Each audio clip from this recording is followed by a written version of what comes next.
তো আজ সকালে দেখো টাকা হাতে বেরিয়ে পড়েছি, বাজারে যাচ্ছি মাছ কিনতে। তো চলো বন্ধুরা বাজারে যাওয়া যাক, আর কি মাছ কিনি সবটা দেখাবো। কত করে? হ্যালো। হ্যাঁ 2 টাকা শোয়া। দাও ওটা পুরো দুটো করে। 4টে দাও তো বড় বড় দেখে। এমনি 25 গ্রাম বেশি। ও 25 গ্রাম বেশি আছে। দাও 10 টাকা দেবো। নাম তো কেটে না তার আগে স্যার। হ্যাঁ 4টে উঠাও বড় বড়। বুঝে 25 গ্রাম বেশি খা।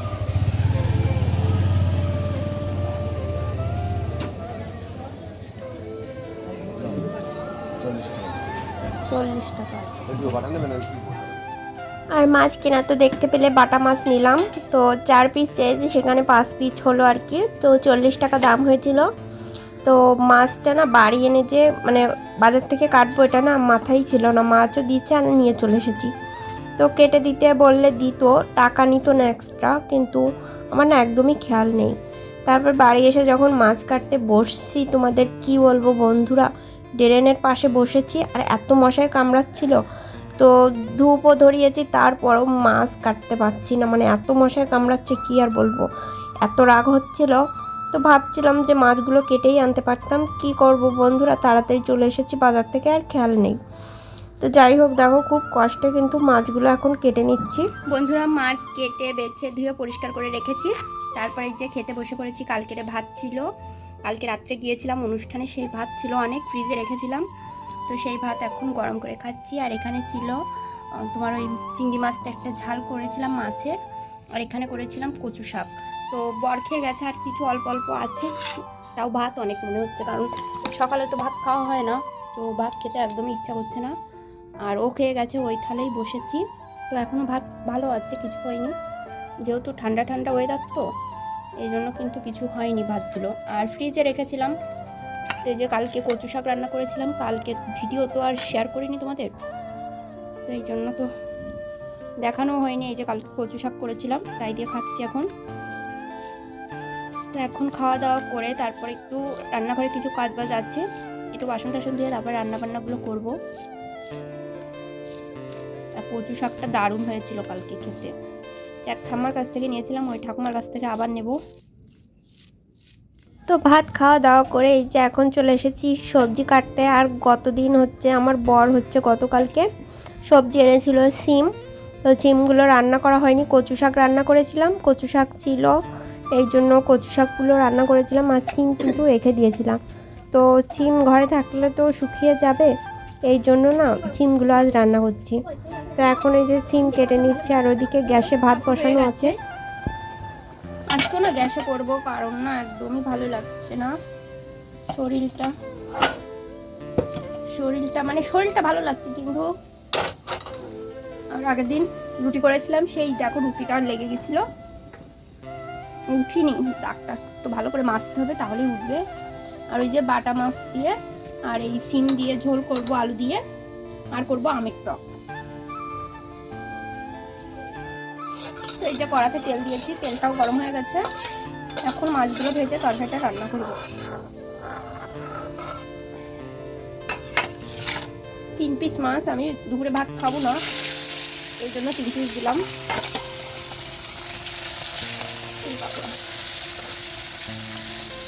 তো চলো আজকে আমার রান্নাটা শেয়ার করি, আমি কিভাবে রান্না করি। আর আজকে ওই যে বললাম মানে ভালো লাগছে না, এই জন্য আর কি গ্যাসে করছি, নয়তো কিন্তু আমি উনুনেই করি। তো মাছগুলো একটু কড়া করে ভেজে নিয়ে তারপরে কিন্তু ওই তেলে আমি জিরে ফোড়ন দিয়ে জিরেগুলো ভেজে নামিয়ে নিচ্ছি। তারপরে ওই তেলে আমি কেটে রাখা সবজিগুলো দিয়ে দেবো, সিম আলু।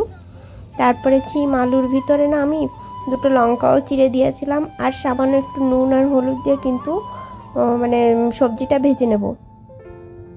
তারপরে কিছুক্ষণ ভেজে নেওয়ার পরে আর কি জল দিয়ে দেবো। তো অনেকে আছে সিম আলু কিন্তু আগে ভেজে নিয়ে তারপর রান্না করে, তো আমিও ওভাবে করি না, মানে আমি শর্টকাটে এইভাবেই করি। এইভাবেও খেতে ভালোই হয়, মানে খারাপ হয় না, তো ভালোই লাগে। এই জন্য আমি সব কিছু কিন্তু একসঙ্গে দিয়েই ভাজা করি, ভাজা করে তারপরে রান্না করি। তারপরে দেখো একটু ভেজে নিয়ে তারপরে জল দিয়ে দিয়েছি। তো আমার ঝোল ফুটে গেছে তরকারি, এখন মাছ ভাজাগুলো দিয়ে দিচ্ছি। আর একটা টমেটো ছিল, সেই টমেটোটাও দিয়ে দিলাম, নয়তো নষ্ট হয়ে যাবে। আর হলুদের পরিমাণ মনে হচ্ছে বেশি হয়ে গেছে,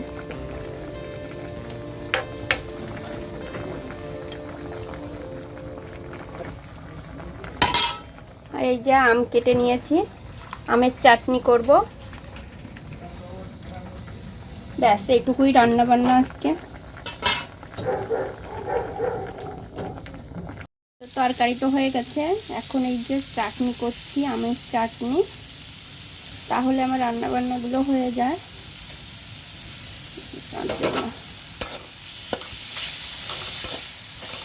এবার তোমাদের দেখাই কি রান্না করেছি। এই যে বাটা মাছ আর হচ্ছে সিম আলু দিয়ে ঝোল করেছি, আর এখানে করেছি আমের চাটনি, আর হচ্ছে ভাত, আর কিছু করিনি। আর এখন এই যে একটু বাসনগুলো ধুতে নিয়ে যাব। অনেক কিছু কালকে রাতেরটা দিয়ে অনেক বাসন হয়ে রয়েছে, এগুলো এখন ধুতে যাব।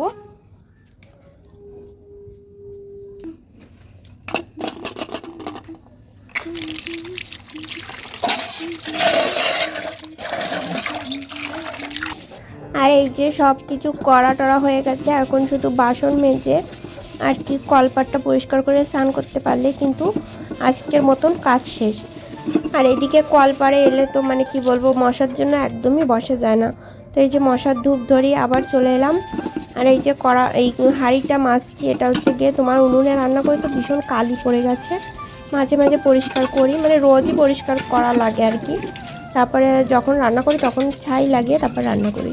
তো এই যে হাঁড়িটা মাজবো, আর বাসন তো এক গাদা বাসন আছে, তো বাসনগুলো মাজতে হবে। আর আমার না কাজের ভিতরে সব থেকে এই বাসন মাজাটাই কেমন জানি আলস্যি লাগে, মানে বাসন মাজতে ইচ্ছা করে না।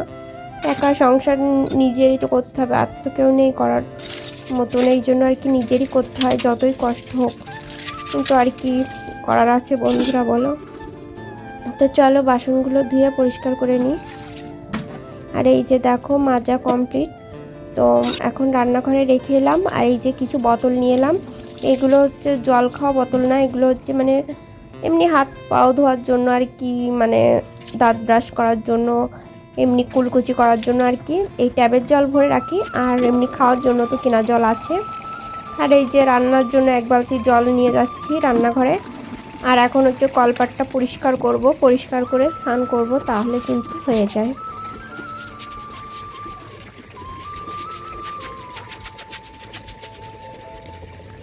আর আজকে না বন্ধুরা মাথায় শ্যাম্পু করব, তো একদমই মনে ছিল না, এই কয়দিন তো পূজা করতে পারছিলাম না কিছু সমস্যার জন্য। তো এই দেখো এখন মাথায় শ্যাম্পু করব। আর মাথায় কিছুদিন আগে না উকুন হয়েছিল, কিন্তু উকুনগুলো চলে গেছে, নেই।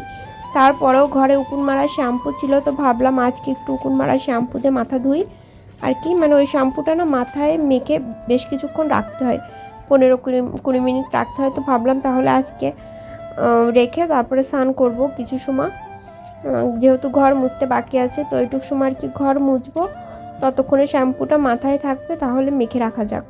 তো এই জন্য দেখো শুধুই কিন্তু মাথায় শ্যাম্পু করছি এখন, মানে শ্যাম্পুটা কিছুক্ষণ মাথায় রাখবো গামছা পেঁচিয়ে আর কি।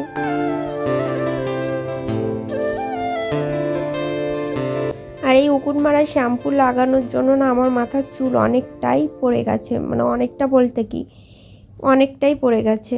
তো দেখো এই যে তো গামছা বেঁধে এখন হচ্ছে গতকালকে গিয়েছিলাম অনুষ্ঠানে, সেই বাসি আর কি শাড়ি ছিল, সেই শাড়ি সায়া ব্লাউজ এখন একটু জল কাচা করে দিচ্ছি, জল কাচা করে আর কি মেলে দেব, তারপরে ঘরটার মুছে পূজা দেব। তো এই দেখো স্নান করে আমার পূজা করা হয়ে গেছে, এখন তুলসী গাছে জল দিতে যাব। তো এই যে ঘটিতে জলও নিলাম, আর এই যে শাড়ি টাড়ি মেলে দেওয়া হয়েছিল, তখন আর ভিডিও করিনি। এই যে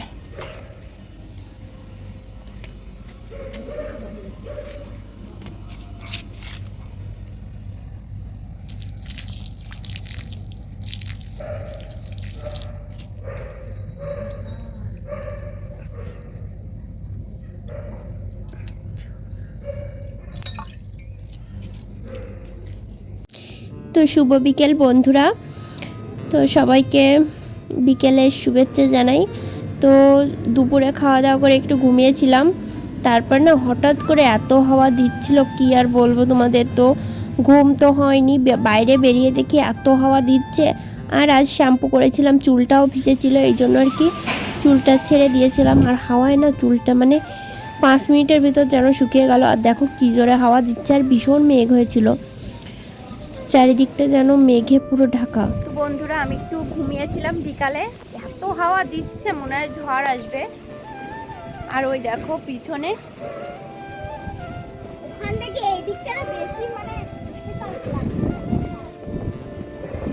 বাবারে, আমারই সমস্যা হবে না, ঘরে জল ঢুকে যাবে।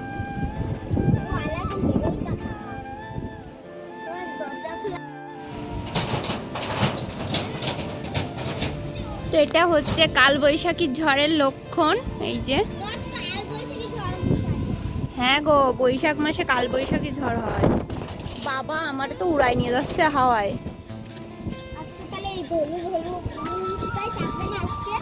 তুমি যেখানে থাকো। আর এই যে আমাদের ঘর, ওই যে এই হচ্ছে ফুল গাছ, এই ফুল গাছ থেকে ফুল তুলি আমি। আর এই চারপাশে সব শুধু কারখানা আর কারখানা। তো আজকের ভিডিওটা এখানেই শেষ করে দিচ্ছি। আজকের ভিডিওটা কেমন হয়েছে অবশ্যই কিন্তু তোমরা কমেন্ট করে জানাবে, আর যারা নতুন তারা আমার চ্যানেলটা সাবস্ক্রাইব করে পাশে থাকবে।